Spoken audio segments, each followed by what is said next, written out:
So, in the initial part, we will be looking at these two new visions that he had, and then we will go to the application of these visions. پہلے باب کی 15ویں آیت میں خداوند نے کہا تھا، اور میں ان قوموں سے جو آرام میں ہیں نہایت ناراض ہوں، کیونکہ جب میں تھوڑا ناراض تھا تو انہوں نے اس آفت کو بہت زیادہ کر دیا۔ اس لیے خداوند یوں فرماتا ہے کہ میں رحمت کے ساتھ یروشلم کو واپس آیا ہوں، اس میں میرا مسکن تعمیر کیا جائے گا، رب الافواج فرماتا ہے، اور یروشلم پر پھر سوت کھینچا جائے گا۔ آج کی جو یہ دو رویائیں ہیں، the two visions in the verses that we read، یہ اس آیت کی مزید تشریح ہیں۔ کیا کہا تھا خداوند نے کہ میں ان سے ناراض ہوں جنہوں نے یروشلم کو میری مرضی سے زیادہ تکلیف دی، بنی یہودا کو میرے کہنے سے زیادہ ان کو آزمایا، ان کو زیادہ تکلیف میں ڈالا، تو وہ ان کا انصاف کرے گا اور پھر وہ اپنا مسکن یروشلم میں قائم کرے گا۔ تو آج کی دو رویائیں جو ہیں یہ اسی کی مزید آگے اسی کو ایکسپلین کرتی ہیں ان آیات کو۔ 18ویں آیت میں لکھا ہے، پھر میں نے آنکھ اٹھا کر نگاہ کی اور کیا دیکھتا ہوں کہ 4 سینگ ہیں۔ پرانے عہد نامہ میں سینگ طاقت کی، قدرت کی علامت سمجھا جاتا تھا۔ ایون نئے عہد نامہ میں بھی مکاشفہ کی کتاب میں سینگدار جانور نظر آتے ہیں۔ یوحنا کو کسی کے 7 سینگ ہیں، کسی کے 10 سینگ ہیں۔ تو سینگ جو تھے وہ طاقت کی علامت سمجھے جاتے تھے، ہارن۔ اور ایون زبور کی کتاب میں خداوند کے لیے یہ کہا گیا the horn of his salvation، اس کی نجات کا سینگ بلند ہوا ہے، یعنی وہ قدرت جس کے ساتھ وہ اپنی نجات کو عام کرنے جا رہا ہے۔ تو سینگ تو علامت ہے طاقت کی، یہاں پر لکھا ہے 4۔ اب اردو ترجمے میں ہمیں معلوم نہیں ہوتا کہ یہ کن جانوروں کے سینگ ہیں، لیکن جو اس کا عبرانی جو جہاں پر ٹیکسٹ ہے، جو پراپر ٹیکسٹ ہے، وہاں پر جو اس کا سینس نکلتا ہے وہ ہے کوشر جانوروں کے، پاک جانوروں کے سینگ ہیں۔ اور اگر پاک جانوروں کے سینگ ہیں تو طاقت کی علامت، تو پھر ان کو خدا نے بھیجا تھا کہ وہ بنی اسرائیل کی تادیب کرے۔ یہ ناپاک جانوروں کے سینگ نہیں ہیں۔ بابل کو کس نے بھیجا؟ اسور کو کس نے بھیجا؟ یا پھر اس کے بعد یونانیوں کو کس نے بھیجا؟ یہ سب خداوند کی طرف سے آئے تھے، اور خدا نے ان کو اپنے مقصد کے لیے استعمال کیا۔ خورس کے بارے میں ہم پڑھ چکے ہیں کہ یسایہ نبی کے صحیفے میں خداوند کہتا ہے خورس میرا ممسوح ہے۔ تو یہ وہ طاقتیں تھیں جن کو خدا نے استعمال کیا، لیکن پچھلے یعنی جو ہم نے کل سٹڈی کی تھی اس میں ہم نے دیکھا کہ انہوں نے اپنے مینڈیٹ سے زیادہ کر دیا، انہوں نے بنی اسرائیل کو زیادہ رگیدا، خداوند کی مرضی سے زیادہ رگیدا۔ اب 4 سینگ ہیں، تو 4 کی کافی ساری تفسیریں ہیں ہمارے سامنے۔ 4 سینگوں سے یہ بھی مراد لی جاتی ہے کہ 4 سمتوں سے اسرائیل شروع سے لے کر آج کے دن تک چاروں طرف سے دشمنوں میں گھرا ہوا ہے۔ تو ایک تفسیر یہ ہو سکتی ہے۔ ایک تفسیر یہ ہے کہ اس وقت تک، یعنی زکریا نبی کے رویا دیکھنے کے وقت تک، وہ طاقتیں جنہوں نے پامال کیا تھا اسرائیل کو یا یہودا کو، جس میں مصر تھا، اسور، اور پھر بابل، اور پھر مادی اور فارسی حکومت جو ابھی بھی چل رہی ہے، یعنی وہ جو گزر چکی ہیں حکومتیں۔ کچھ کہتے ہیں نہیں، یہ وہ جو بت دانیل نے دیکھا تھا، اور بائی دا وے زکریا اور دانیل کنٹمپرری بھی ہیں، ہم عصر ہیں۔ دانیل نے بڑی لمبی عمر پائی تھی، وہ لے کر جایا گیا تھا اسیری میں، پوری اسیری میں وہ زندہ رہا، اسیری کے بعد تک وہ زندہ رہا، لیکن وہ واپس یروشلم نہیں آیا، وہ بابل ہی میں رہا۔ تو کیا ہے کہ وہ جو بت دیکھا تھا سونے کا اور چاندی کا اور پیتل والا، تو وہاں پر 4 طاقتوں کا ذکر ہے ہمارے سامنے، جس میں بابل تھا سر فہرست، سونے کا سر جو تھا وہ بابل تھا، اس کے بعد مادی اور فارسی بازو جو تھے، اور پھر اس کے بعد یونان، اور پھر رومی سلطنت۔ تو مختلف تفاسیر اس کی جا سکتی ہیں، لیکن اس سے غرض نہیں ہے، غرض اس بات سے ہے کہ بنی اسرائیل اس وقت پژمردہ ہیں، they are frustrated because their enemies are flourishing۔ تو خدا کیا کہہ رہا ہے؟ اور میں نے اس فرشتہ سے جو مجھ سے گفتگو کرتا تھا پوچھا یہ کیا ہیں؟ اس نے مجھے جواب دیا یہ وہ سینگ ہیں جنہوں نے یہودا اور اسرائیل اور یروشلم کو پراگندہ کیا ہے۔ ماضی میں یا آگے چل کر بھی پیشگوئی بھی ہو سکتی ہے، 4 سمتیں بھی ہو سکتی ہیں، آپ کوئی بھی ان میں سے تفسیر جو آپ کو اچھی لگے وہ آپ پک کر سکتے ہیں۔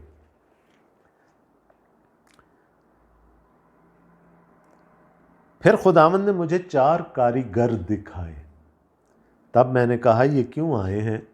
اس نے جواب دیا یہ وہ سینگ ہیں جنہوں نے یہودا کو ایسا پراگندہ کیا کہ کوئی سر نہ اٹھا سکا، لیکن یہ اس لیے آئے ہیں کہ ان کو ڈرائیں اور ان قوموں کے سینگوں کو پست کرے جنہوں نے یہودا کے ملک کو پراگندہ کرنے کے لیے سینگ اٹھایا۔ اب یہ کاریگر کون ہیں ہمیں نہیں معلوم، نہ اس کی کوئی ہمارے سامنے کوئی بہتر تفسیر ہے۔ کہنے کا مقصد یہ ہے کہ اتنے بڑی بادشاہتوں کے اگینسٹ خداوند کہہ رہا ہے میں معمولی لوگوں کو استعمال کروں گا اور وہ ان کو ڈھا دیں گی۔ تو پیغام کیا ہے بنی اسرائیل کے لیے کہ خداوند ان کو ہمیشہ کے لیے پراگندہ نہیں چھوڑے گا۔ اور بنی اسرائیل کی تاریخ کو اگر دیکھ لیں تو ایک کے بعد ایک مصیبت انہوں نے اٹھائی، چاہے اپنے گناہوں کی وجہ سے اٹھائی، مصر کی اسیری میں رہے، پھر اس کے بعد بابل کی اسیری میں رہے، اس کے بعد ہولوکاسٹ میں مار ڈالے گئے، جو بچ گئے پھر وہ 1948 میں ایک ماس موومنٹ شروع ہوئی اور انہوں نے جا کر اپنے وطن کو دوبارہ سے بسایا، اور آج بھی یہ سب کے سب نیزے کی نوک پہ رہتے ہیں۔ ہاسٹائل اینیمیز آل اراؤنڈ، ان کا بس چلے تو ایک رات میں ان سب کو ختم کر دیں۔ اور وہ قومیں جنہوں نے ماضی میں بنی اسرائیل کو ختم کرنے کی کوشش کی تھی، آج وہ کہاں ہیں؟ وہ سلطنتیں کہاں ہیں؟ وہ بادشاہ کہاں ہیں؟ لیکن اگر بنی اسرائیل موجود ہیں، اسرائیل موجود ہے، تو اس کا کیا مطلب ہے کہ پھر خدا کا عہد سچا ہے، خدا کے وعدے سچے، اور جب تک خدا کے وعدے قائم ہیں پھر اسرائیل کو کوئی اپنی جگہ سے نہیں ہلا سکے گا۔ تو پیغام ان کے لیے کیا ہے کہ انہوں نے تو تمہیں اس حد تک رگیدا کہ تمہیں سرنگوں کر دیا کہ تم سر اٹھانے کے قابل نہیں رہے، لیکن یہ جو ہر سینگ کے لیے، ہر سلطنت کے لیے ایک کاریگر بھیجوں گا، اور پھر دیکھنا کہ ان کا کیا حال ہوتا ہے۔ اب میں نے جیسے پہلے کہا اس کی تفسیر ہمیں نہیں معلوم کہ یہ کاریگر کون ہے، لیکن چونکہ خدا کے نبی نے خدا کی طرف سے یہ رویا دیکھی تھی، اس لیے ہم اس پر ایمان رکھتے ہیں کہ ایسا ہوا ہوگا یا ایسا ہوگا۔ اب ہم دوسرے باب میں آ رہے ہیں، the vision continues۔ پھر میں نے آنکھ اٹھا کر نگاہ کی اور کیا دیکھتا ہوں کہ ایک شخص جریب ہاتھ میں لیے کھڑا ہے۔ پچھلے باب میں کیا کہا تھا؟ سوت کھینچا جائے گا یروشلم پر، اس کی پیمائش کی جائے گی۔ تو آج وہ میجرنگ ٹیپ کے ساتھ وہ شخص آ گیا ہے جس کو زکریا اپنے خواب میں دیکھ رہا ہے، رویا میں دیکھ رہا ہے۔ اور میں نے پوچھا تو کہاں جاتا ہے؟ اس نے مجھے جواب دیا یروشلم کی پیمائش کو، تاکہ دیکھوں کہ اس کی چوڑائی اور لمبائی کتنی ہے۔ میں نے آپ کو کل کہا تھا کہ کوئی بھی کنسٹرکشن کا کام کرنے سے پہلے پیمائش بہت ضروری ہوتی ہے۔ اگر پیمائش نہیں کی جائے گی، اگر بلو پرنٹ اس کا نہیں بنے گا، تو پھر آپ کوئی اچھی خوبصورت عمارت اس پر نہیں کھڑی کر سکتے، اچھی کنسٹرکشن نہیں کر سکتے۔ پیمائش سے سارے کام شروع ہوتے ہیں۔ تو کیا ہے کہ زکریا کو ایک شخص نظر آیا جو کہ جریب ہاتھ میں لیے کھڑا ہے، وہ پیمائش کرنے کے لیے نکلا ہے۔ زکریا نے جب اس سے پوچھا تو اس نے کہا کہ میں یروشلم کی چوڑائی اور لمبائی ناپنے کے لیے آیا ہوں تاکہ دوبارہ اس کو ریہیبلیٹیٹ کیا جا سکے۔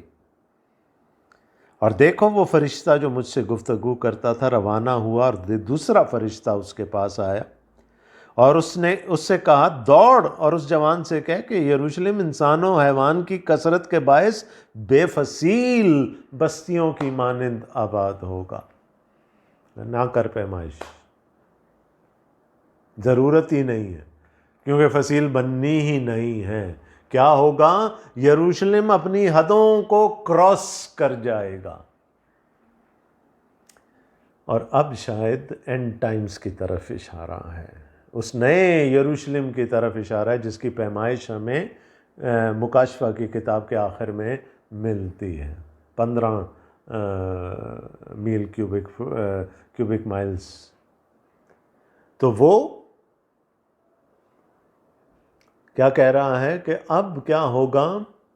دوسری قومیں بھی یروشلم میں آ جائیں گی اور انسان اور حیوان کی کثرت سے کے باعث بے فصیل بستیوں کی مانند آباد ہوگا۔ You would not even be able to contain it now within the four walls۔ اب یہ بڑھے گا اور بہت بڑھے گا۔ تو خداوند ان کو کہہ رہا ہے کہ اب اس کی پیمائش کرنے کی بھی ضرورت نہیں ہے، کیونکہ خداوند فرماتا ہے میں اس کے چاروں طرف آتشی دیوار ہوں گا اور اس کے اندر اس کی شوکت۔ شخینہ ہے نا، جس کو ہم شکائنہ کہتے ہیں، شخینہ، خدا کا جلال اس میں بسے گا، اور ارد گرد کیا ہوگا؟ آتشی دیوار کھڑی کر دوں گا، فصیل کی ضرورت ہی نہیں پڑے گی۔ اس کا دشمن اس کی طرف آنکھ اٹھا کر دیکھ بھی نہیں سکے گا، میں خود اس کے ارد گرد آتشی دیوار کھڑی کر دوں گا۔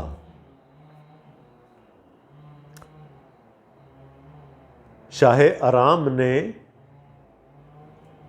اپنی فوج بھیجی، رتھوں کو بھیجا، گھوڑوں کو بھیجا کہ وہ جا کر الیشا نبی کو گرفتار کریں، جو کہ ان دنوں 2-3 میں رہ رہا تھا۔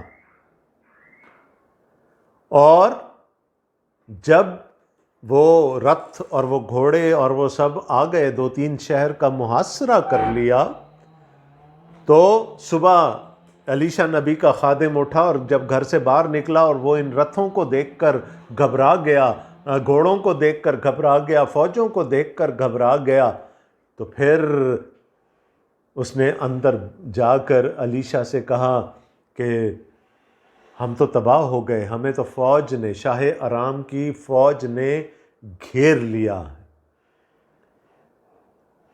تو کیا ہوا کہ پھر الیشا نے دعا کی خداوند سے کہ جو میں دیکھ سکتا ہوں میرا خادم بھی دیکھ پائے، اور جب اس نے باہر جا کر دیکھا تو اس کے پیچھے خداوند کی فوجوں کے رتھ، آتشی رتھ کھڑے ہوئے تھے، اور الیشا نے اسے کہا کہ جو ہماری طرف ہیں وہ ان سے زیادہ ہیں جو ہمارے مخالف ہیں۔ تو 2-3 شہر کا محاصرہ آتشی، خداوند کے آتشی رتھوں نے کر رکھا تھا۔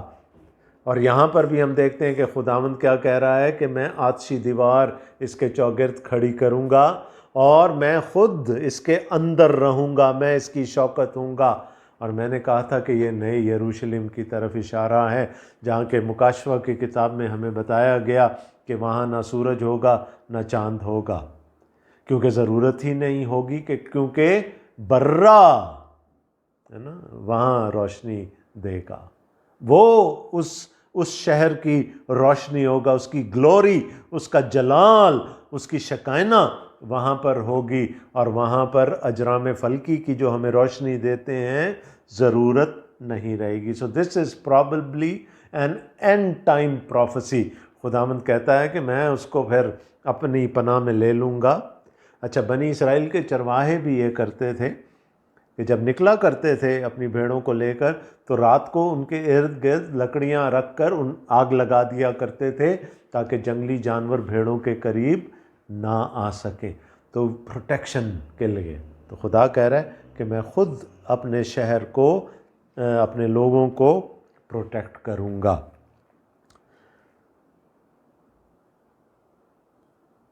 کیونکہ خداوند فرماتا ہے میں اس کے لیے چاروں طرف آتشی دیوار، اور یہ نہیں کہہ رہا کہ کھڑی کروں، وہ کہہ رہا میں خود ہوں گا، خود اس کی پروٹیکشن ہوں گا اور اس کے اندر اس کی شوکت، گلوری۔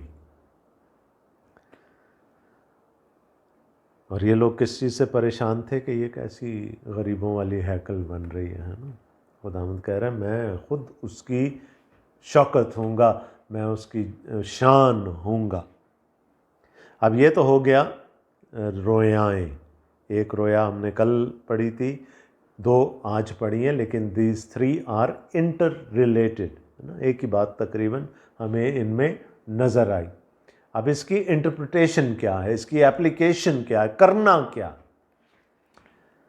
6 آیت میں 2 باب، سنو خداوند فرماتا ہے شمال کی سرزمین سے جہاں تم آسمان کی چاروں ہواؤں کی مانند پراگندہ کیے گئے نکل بھاگو، خداوند فرماتا۔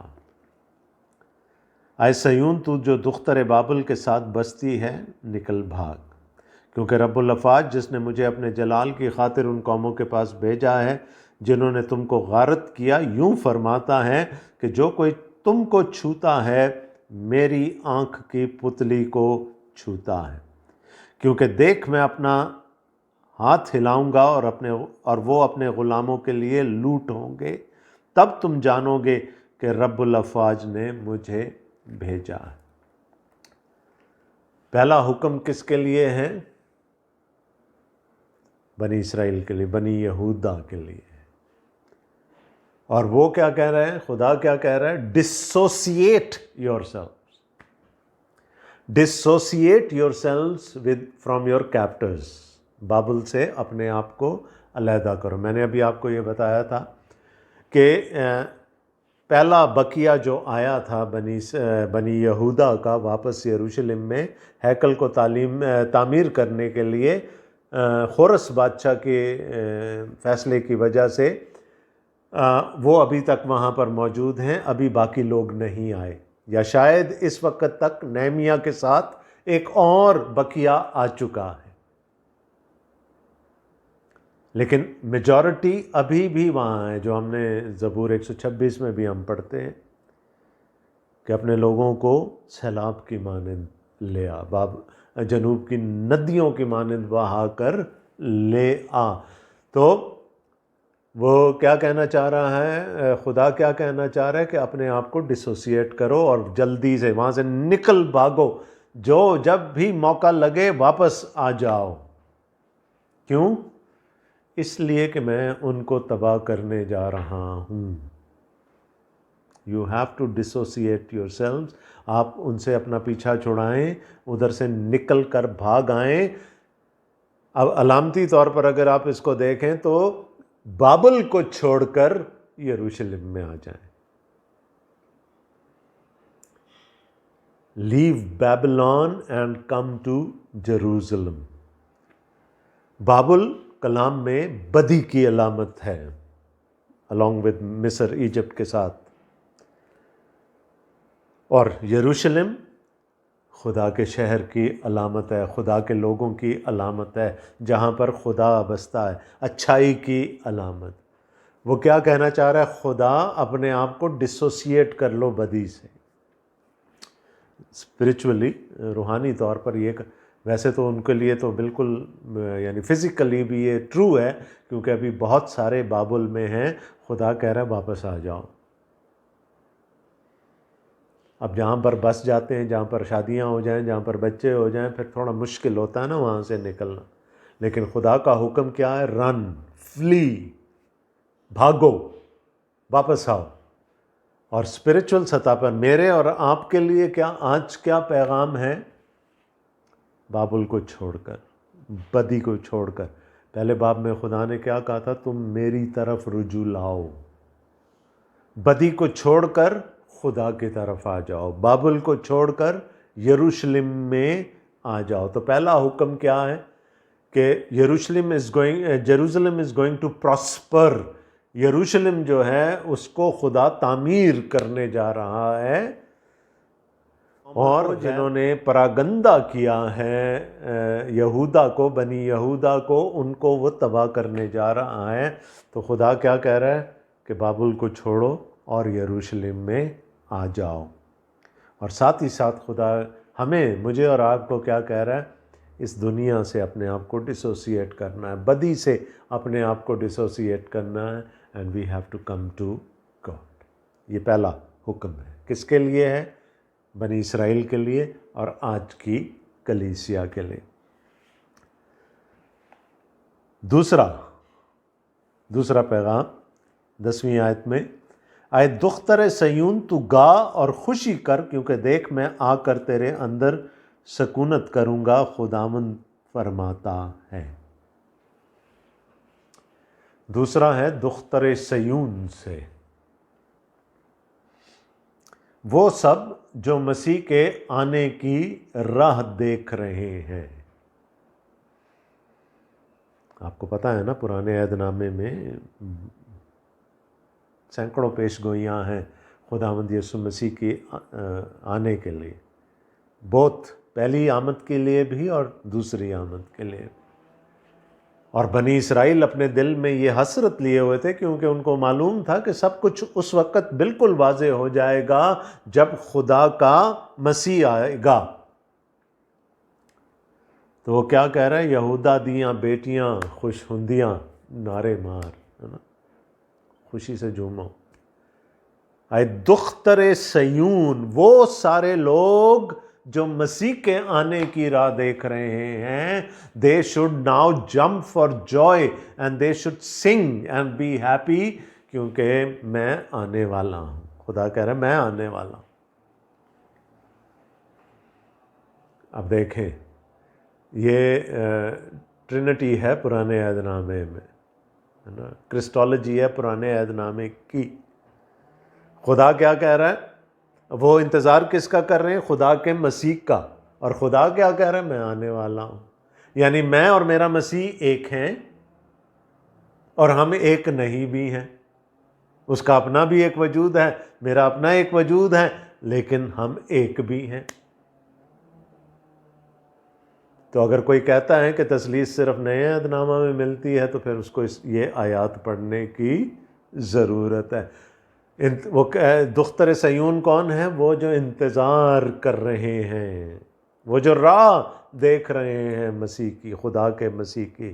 اور خدا کیا کہہ رہے ہیں؟ میں خدا آنے والا ہوں۔ تو ان کے لیے کیا ہے؟ ان کے لیے پیغام کیا ہے؟ تو گا اور خوشی کر، سنگ فار جوائے، کیونکہ دیکھ میں آ کر تیرے اندر سکونت کروں گا۔ اور نیچرلی جب ملاکی نبی کے صحیفہ کا اختتام ہوتا ہے، اس کے بعد 400 سال تک تاریک صدیاں ہیں، 400 سال تک خدا نے کلام نہیں کیا، اور لوگوں کے اندر سے آوازیں اٹھ رہی تھیں کہ اب تو مسیح آ ہی جائے۔ اور پھر بیابان میں پکارنے والے کی آواز آ گئی، یوحنا پیدا ہو گیا، اس نے خداوند کی راہ تیار کرنی شروع کر دی، اور مسیح آ گیا۔ یہ تو اس وقت کے لوگوں کے لیے تھا۔ میرے اور آپ کے لیے کیا ہے؟ تو گا اور خوشی کر۔ اگر ہم مسیح کی پھر سے راہ دیکھ رہے ہیں، اس کی دوسری آمد کی، کون دیکھ رہا تھا؟ پہلی صدی کے مسیحی دیکھ رہے تھے راہ، پولس دیکھ رہا تھا، باقی رسول دیکھ رہے تھے، اور آج تک کلیسیائیں خداوند یسوع مسیح کی دوسری آمد کی راہ دیکھ رہی ہیں۔ تو جو مسیح کے آنے کا انتظار کر رہے ہیں، ان کے لیے حکم کیا ہے؟ تو گا اور خوشی کر، سنگ فار جوائے، کیونکہ ان کے لیے بھی مسیح آ گیا تھا، اور ہمارے لیے بھی مسیح آنے والا ہے۔ تو دیکھیں، حکم اب جوڑیں تھوڑے سے آپس میں۔ پہلا کیا کہا گیا؟ Dissociate your self from Babylon, اس بدی سے اپنے آپ کو پاک کرو اور خداوند کی طرف آ جاؤ. اور اگر خداوند کے آنے کا انتظار کر رہے ہو، اس کی دوسری آمد کا انتظار کر رہے ہو، تو اب حکم کیا ہے؟ Jump for joy, sing with joy, because he is going to come again. اور پھر جب اب آئے گا تو پھر ہم پھر وہ کبھی ہم سے جدا نہیں ہوگا. اور اندر ہی اندر ایک اور بات بڑی خوبصورت تھی جس کو ہم تھوڑا سا شاید بیچ میں اسکپ کر گئے. ان کو پیغام کیا دیا جا رہا ہے؟ جو تمہیں چھوتا ہے وہ میری آنکھ کی پتلی کو چھوتا. the most sensitive part of human anatomy ہے نا، بہت ہی حساس ایک ہمارا عضو ہے. اور کوئی بھی چیز ہماری آنکھ کی پتلی کی طرف آئے تو ایک دم سے ہم ایک تو آنکھیں بند ہو جائیں گی اور ہم پیچھے جانا شروع ہو جائیں گے، کیونکہ کوئی بھی ہماری آنکھ کی پتلی کو اگر ٹچ کرے تو ہم گھبرا جائیں گے. تو خدا کہتا ہے کہ میرے لوگ میرے لیے ویسے ہی ہیں جیسے میری آنکھ کی پتلی، جیسے تمہارے لیے تمہارے آنکھ کی پتلی ہے، ویسے ہی میرے لوگ میری آنکھ کی پتلی ہیں. تو اب کیا ہے؟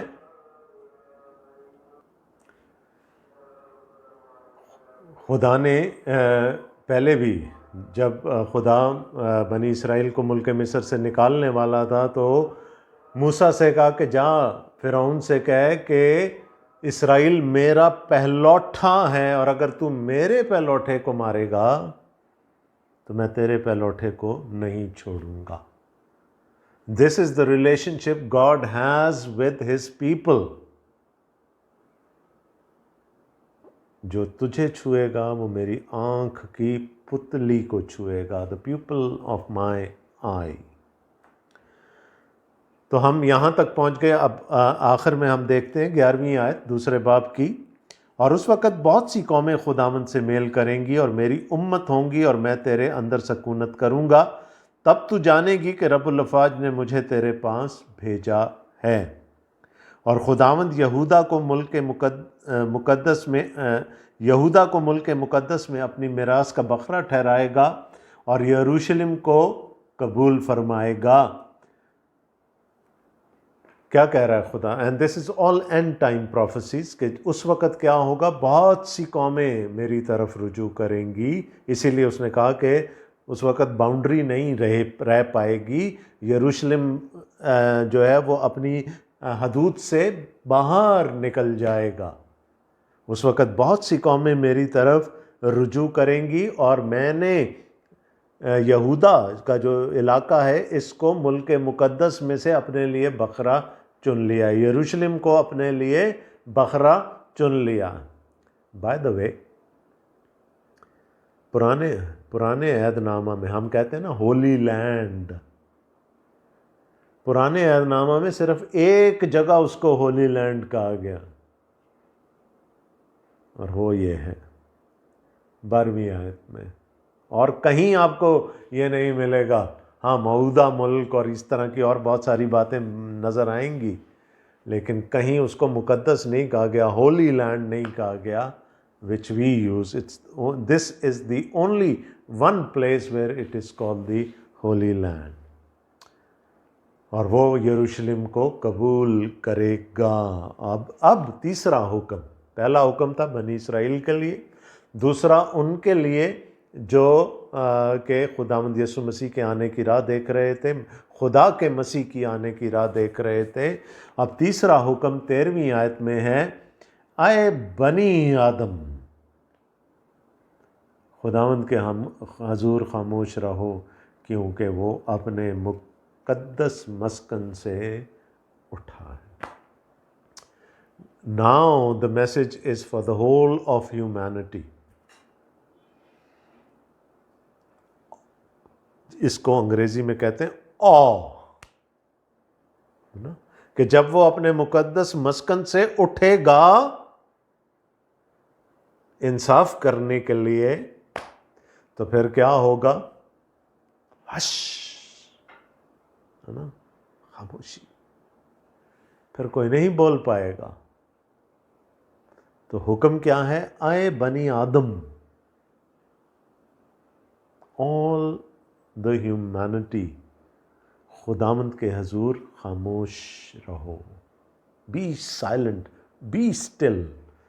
اب سے کچھ دن پہلے میں زبور 46 پہ پریچ کر رہا تھا، وہاں پر بھی یہ اسی طرح کی بات آئی تھی، بی اسٹل، ہے نا۔ خدا چاہتا ہے، کیونکہ اس کی حضوری کا جو تاثر ہے، میں نے جیسے کہا نا، انگریزی کا یہ لفظ جو ہے ہم بڑے آرام سے لکھ دیتے ہیں awesome، نا، وہ فیس بک پہ اکثر لکھا ہوتا ہے awesome awesome awesome۔ وہ مقدس خوف ہے۔ جب خدا کی حضوری قائم ہوگی، خدا اپنے مقدس مسکن سے اٹھے گا تو ایوری ون وڈ بی گنگ ہو۔ یہ مقدس خوف کہلاتا ہے جب خدا کی دہشت ساری اقوام پر پھیل جائے گی، اور ان میں وہ اقوام بھی ہوں گی، جیسے کہ مکاشفہ کی کتاب میں لکھا ہے کہ وہ بھی دیکھیں گے جنہوں نے اس کو مصلوب کیا تھا اور چھاتی پیٹیں گے۔ تو منہ سے آواز نہیں نکلنی، پھر سب خاموش ہو جائے گا، ہر چیز خاموش ہو جائے گی، اٹ ول بی اسٹل۔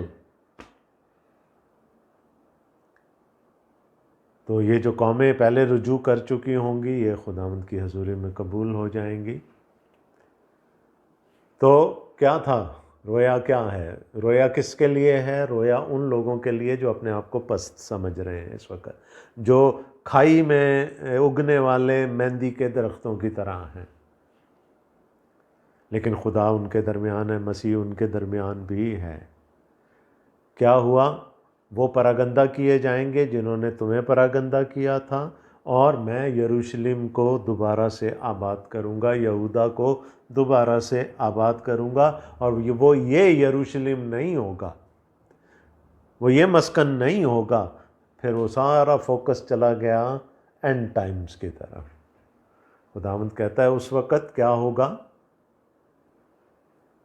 دوسری قومیں میری طرف رجوع کریں گی، and they would be still in my presence۔ تو 3 پیغام تھے یہاں پر، کن کے لیے؟ بنی اسرائیل کے لیے، اور آج ہمارے لیے، کہ ڈسوسیٹ یور سیلف، ہے نا، اپنے آپ کو بدی سے دور کر لو، بابل سے دور کر لو، یروشلم میں آ جاؤ، خدا کی پناہ میں آ جاؤ۔ اور خدا نے کیا کہا؟ میں پھر رنگ آف فائر تمہارے ارد گرد لگا دوں گا، آئی ول پروٹیکٹ یو۔ پھر ان کے لیے جو مسیح کے آنے کی رات تک رہے ہیں، کیا ہے؟ Jump for joy, sing with joy. اور پھر پوری انسانیت کے لیے، پوری بشر کے لیے کیا پیغام ہے؟ ہش، خاموش ہو جاؤ خداوند کی حضوری میں۔ خداوند آپ سب کو بڑی برکت دے، آمین۔